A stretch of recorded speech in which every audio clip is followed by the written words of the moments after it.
for today's video. So, gawin na natin yung mga cake natin habang wala pa si Bagyong Pipito. Alam mo naman, pag may bagyo, madilim ang ating mga tahanan. So, mahirap gumawa ng cake kung madilim, no?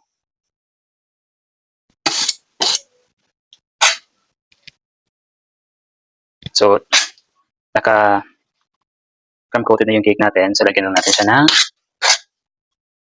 natin siya ng icing, ng whipped cream. Yung ACC whipping cream natin na napakasarap. Yun yung ginagamit ko na icing. Kaya masarap yung cake natin kasi sikreto dyan ay yung icing na ACC. Napakasarap kasi nito. Of course, dahil yan sa masarap din ang ating cake, no? So, masarap yung cake. Siyempre, dapat kaparty yan ng masarap din na icing. Manipis lang ako naglalagay ng icing. Kita nyo naman.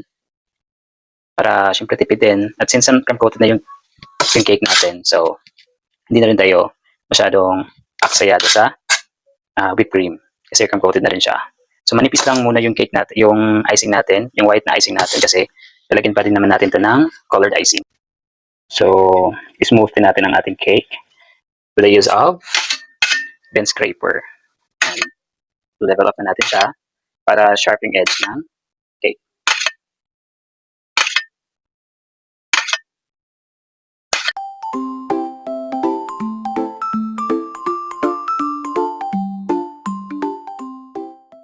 So yung isang cake naman, yung lalagyan natin ng icing.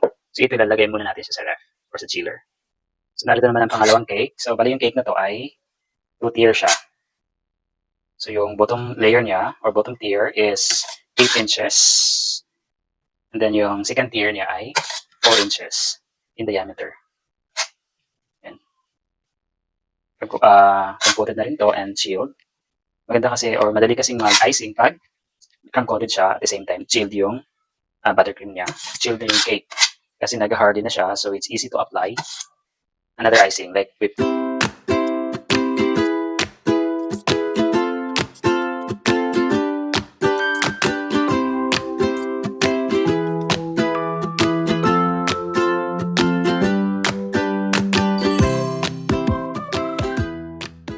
Lagyan natin double yung bottom tier natin para secure yung cake.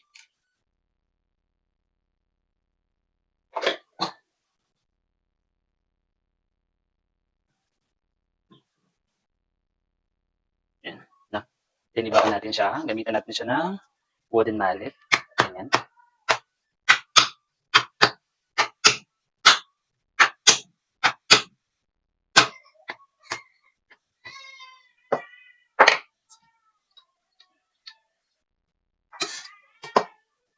Tapos, ilagay natin ang ating second tier. Top tier. Okay. So, yun. Then, i-secure din natin siya. Lagyan din natin siya ng dowel. Okay, yun. So, yung bottom tier natin, pala yung nilagay ko doon ng dowel ay 6. Dito naman sa taas ay 3. Para secure siya. Dahil medyo malayo kasi yung paghahatiran ng cake. So, dapat secure siya, no? Na hindi siya masira ang cake. Ganyan lang. Pupuk natin siya. Yan. Para secure. So, kahit ialog-alog natin siya, hindi siya matatanggal. Yan.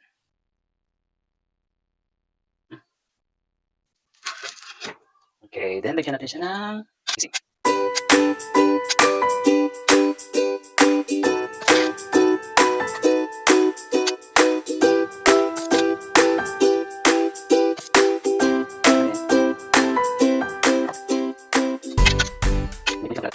Icing, no?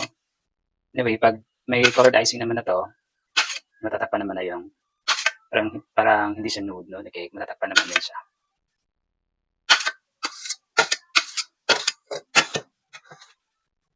Yan. So, apply naman tayo ng colored icing. So, bali yung cake na to ay pambata po. So, baby girl kasi yung mag-birthday. So, pink yung kulay na ilalagay natin. Kasi since wala namang design na pinapagaya si customer, so tayo na bahala kung anong design. Basta, ano siya, pang chef. Kasi mahilig yung bata sa pagluluto. So, yun yung gagawin natin na design. So, wala naman silang sinabi kung anong kulay. Basta ako na yung bahala. So, ganito lang tayo naglalagay ng colored icing. Para tipid tayo sa food color, gamitan natin siya ng spatula. Yan. Yan.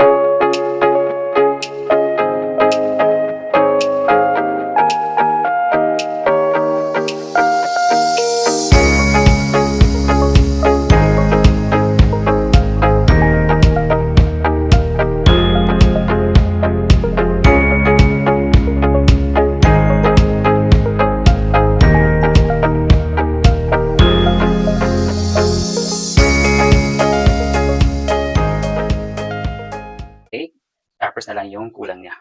So nakaready na pala yung toppers nito. Mamaya kakabit natin. Okay, so ito namang 2-tier cake, yung lalagyan natin ng colored icing. So bali yung design pala nito ay pang christening. So dalawa kasi yung baby ang bibinyagan, babae at lalaki. So yung gusto ni customer ay dalawang kulay, sky blue at saka yung pink. So yun yung gagawin natin. No? At saka yung ano naman niya, yung design niya ay yung si Miss Rachel daw.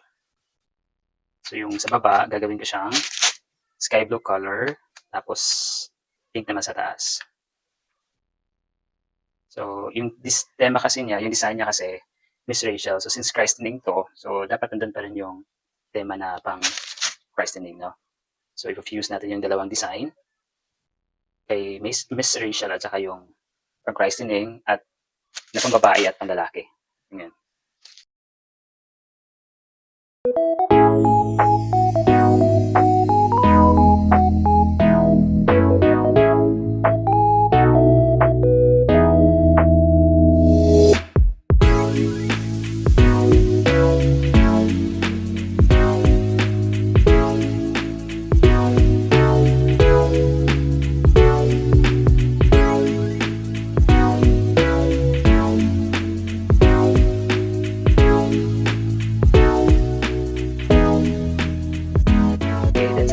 Taas naman, lagyan natin siya ng pink. So, lagyan natin na ng pink icing sa top naman.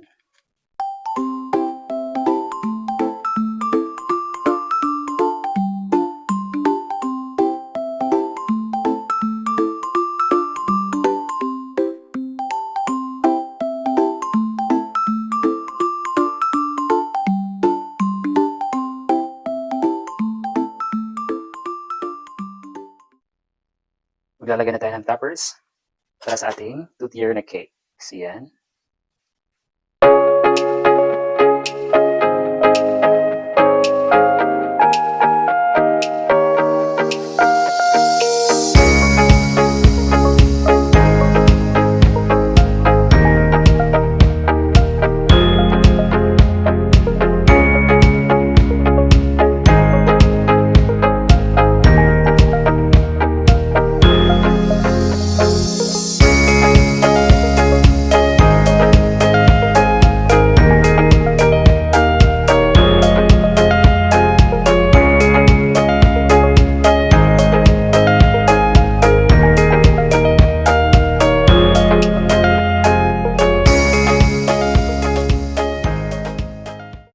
So yun, kailangan natin alog-alogin ito. Bali nilagay ko lang pala dito ng drape is yung white icing, tapos ilagyan ko lang ng tubig. Tapos ilagay natin siya, and inaalog-alog ko yung cake para talagang para natural yung dating ng drape.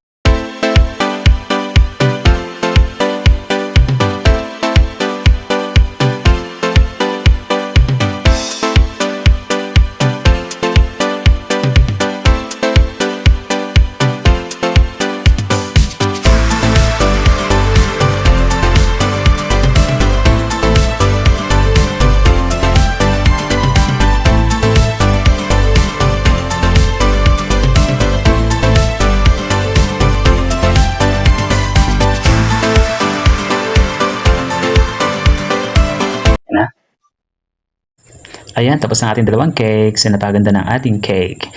So please like and share our video and follow and subscribe us for more videos to come. And please follow us on our Facebook page, Flora Sweets. Thank you so much for watching.